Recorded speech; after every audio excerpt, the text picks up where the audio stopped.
Okay right, തീർച്ചയായും ഞാൻ തിരികെ എത്താം സംഗീത. ചില സാങ്കേതിക വിഷയങ്ങൾ കൂടി. ശ്രീ വട്ടിയൂർക്കാവ് അജിത് കുമാർ, സ്ത്രീകൾ വളരെ പ്രമാദമായ ചില വിവാഹമോചന കേസുകൾ എത്തുകയും അത് വാർത്തകളാവുകയും ഒക്കെ ചെയ്തതാണ്. അബ്യൂസീവ് റിലേഷൻഷിപ്പുമായി ബന്ധപ്പെട്ട് കോടതികൾ നടത്തിയ പരാമർശങ്ങളെല്ലാം വാർത്തകളിൽ വരികയും ഒക്കെ ചെയ്തതാണ്. അതിനെക്കുറിച്ചാണ് നേരത്തെ പറഞ്ഞു വരുന്നത്. ഇത്തവണ പുരുഷന്മാർ പീഡനമേൽക്കുന്നു എന്നുള്ള ഒരു വാദം, അത്തരമൊരു വാദവുമായിട്ടാണ് ഈ കേസ് കോടതിയിൽ ചെല്ലുന്നത്. അത് കോടതി കണ്ണടച്ചു തള്ളുന്നു. കൂടെ ഇത്രയും കാര്യങ്ങൾ പറയുകയും ചെയ്തു. നേരത്തെ ടി ബി മിനി പറഞ്ഞതുപോലെ ചില വാദങ്ങൾ അംഗീകരിക്കാനാവുകയില്ല. അതുകൊണ്ട് തന്നെ ആ വിധി അത് സ്ത്രീയെ പരിരക്ഷിക്കുന്ന ഒരു വിധിയാണ് എന്നുകൂടി പറഞ്ഞു നിർത്തുകയുണ്ടായി. എങ്ങനെയാണ് പ്രതികരണം?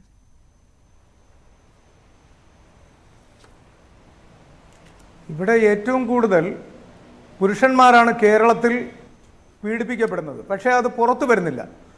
ഒരു വ്യക്തികൾ, പുരുഷന്മാരാരും ഡിവോഴ്സിന് വേണ്ടിയിട്ട് കോടതിയിലോട്ട് പോകുന്നില്ല.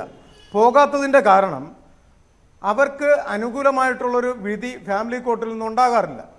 അതുമാത്രമല്ല, ഇനി ഒരു വിധി ഉണ്ടായി എന്ന് തന്നെ വയ്ക്കുക, ഒരു പുരുഷനെ ഡിവോഴ്സിലേക്ക് വിധിച്ചു, ഡിവോഴ്സ് കൊടുക്കാമെന്ന് തീരുമാനിച്ചു. പക്ഷേ അവിടെ സംഭവിക്കുന്നത് അദ്ദേഹത്തിൻ്റെ സ്വത്ത് വകകൾ കംപ്ലീറ്റ് ആയിട്ട് ഈ സ്ത്രീയുടെയും കുഞ്ഞുണ്ടെങ്കിൽ കുഞ്ഞിൻ്റെയും പേരിൽ എഴുതി കൊടുക്കുകയും ഇദ്ദേഹം തെരുവിൽ തെണ്ടേണ്ട ഒരു അവസ്ഥയുമാണ് വരുന്നത്.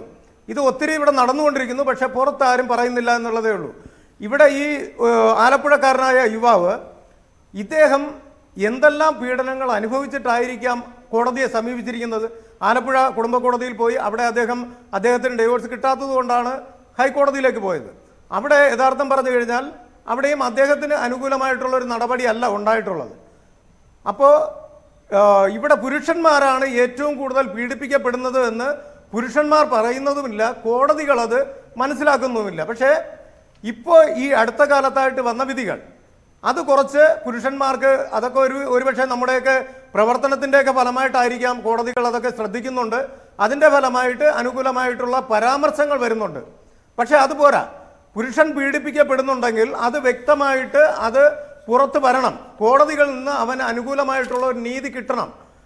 ഈ ഇടയ്ക്ക് വട്ടപ്പാറ പോലീസ് സ്റ്റേഷനിൽ ഒരു യുവാവിനെ റിമാൻഡ് ചെയ്യുകയുണ്ടായി.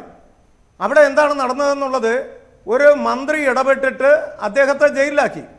പിന്നീടുള്ള നടപടികൾ ആരെങ്കിലും റിപ്പോർട്ട് ചെയ്തോ? ഞാൻ അദ്ദേഹത്തെ ജയിലിൽ പോയി കണ്ടതാണ്.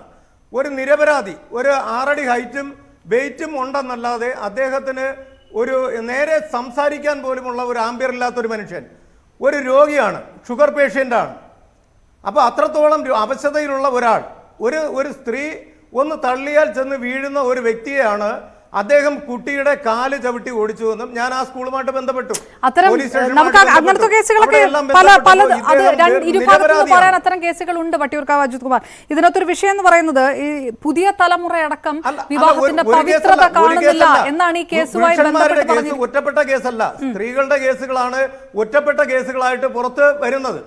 മനസ്സിലായില്ലേ? അതൊക്കെ സ്ത്രീകളുടെ ഒരു കേസ് ഉണ്ടായി കഴിഞ്ഞാൽ അത് അപ്പം തന്നെ മീഡിയാസ് എടുത്ത് ഫുൾ കവറേജ് കൊടുക്കുന്നു. പക്ഷേ പുരുഷന്റെ കേസാണെങ്കിൽ അവിടെ ഒരു ചെറിയൊരു കോളത്തിലാക്കി വിടുന്നു. അതാണ് ഇവിടെ സംഭവിക്കുന്നത്. അത് മാത്രമല്ല, ഇപ്പോ ആറ്റിങ്ങിൽ ഒരു അപ്പനും മകനും ഭാര്യയുടെ പീഡനം കോടതിയാണല്ലോ അഭിപ്രായം പറഞ്ഞിരിക്കുന്നത്. എറണാകുളത്ത് കാലടിയിൽ